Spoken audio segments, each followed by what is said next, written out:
when I found the piano, I immediately began getting more relaxed in myself.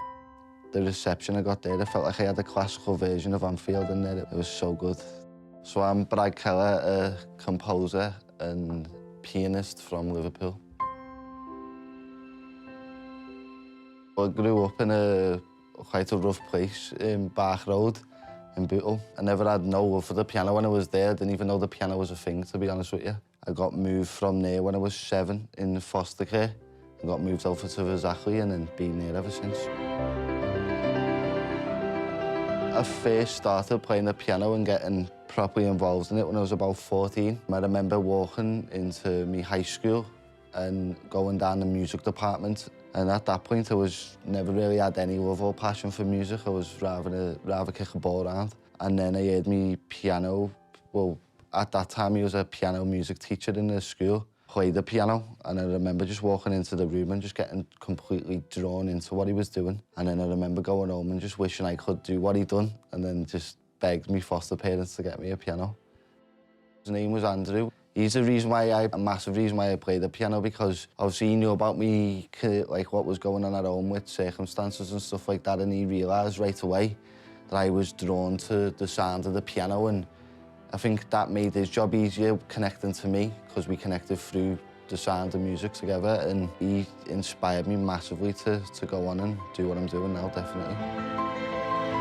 I always say that I remember walking into Lime Street. As soon as I walked into Lime Street, I was dressed like a normal Scouse lad was, in my Monterex trackies and stuff like that, and then I remember the Busy come over to me and pulled me, and was like, "Where are you going?" And I was like, I was about to play piano in front of Claudia Winkleman and Mika and Lang Lang, and he just looked at me like I had 2 heads, and he definitely judged the book by its cover. But then I remember getting mic'd up, walking through Lime Street, and I seen Claudia Winkleman's Fringe pop up above the piano, and honestly, my head fell off. I was so nervous, but I think as soon as I sat down and spoke to Claudia, she gave like this nurturing feeling, like she just made me feel so comfortable. And then obviously I started playing, and ever since then my life's completely changed.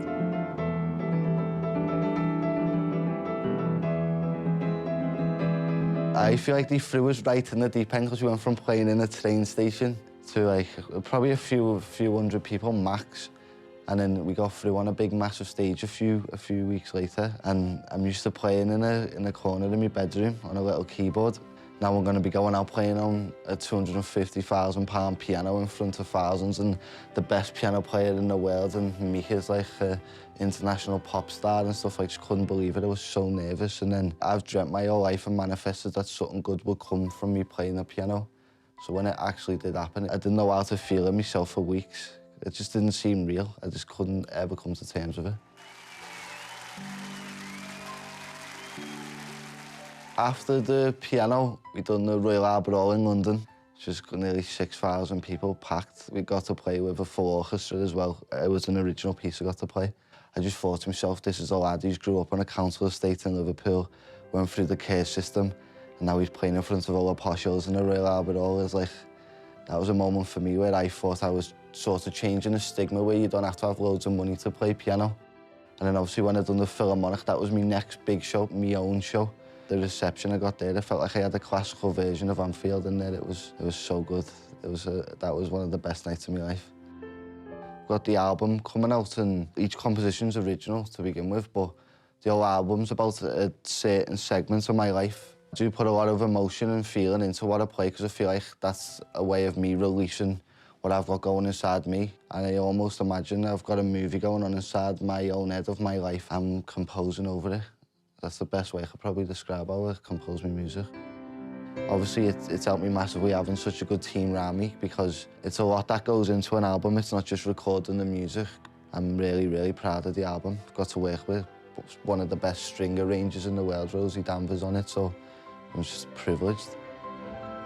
I've always said music's a form of medicine. I feel like if you're in a certain mood, there's a certain piece of music that can fix that mood that you're in. And for me, when I found the piano, I immediately began getting more relaxed in myself. And for me anyway, I feel in peace with myself and my own thoughts, and it calms me right down before I start thinking about all other stuff that's going on inside my head. I love Hans Zimmer. love his work. I think he's a master of his craft. To be with him in person and be able to study what he does is something I could only dream of. Another person I love as well is Danny Elfman. He's done like the Spider-Man theme tune, the Beetlejuice, all that stuff. I was lucky enough to meet him, and it was amazing speaking to him because like that's the guy who made the Simpsons theme tune. I love Tim Burton, like with the gothic side of things. I'd love to create a dark fantasy-esque sort of film score. I'd love that so much.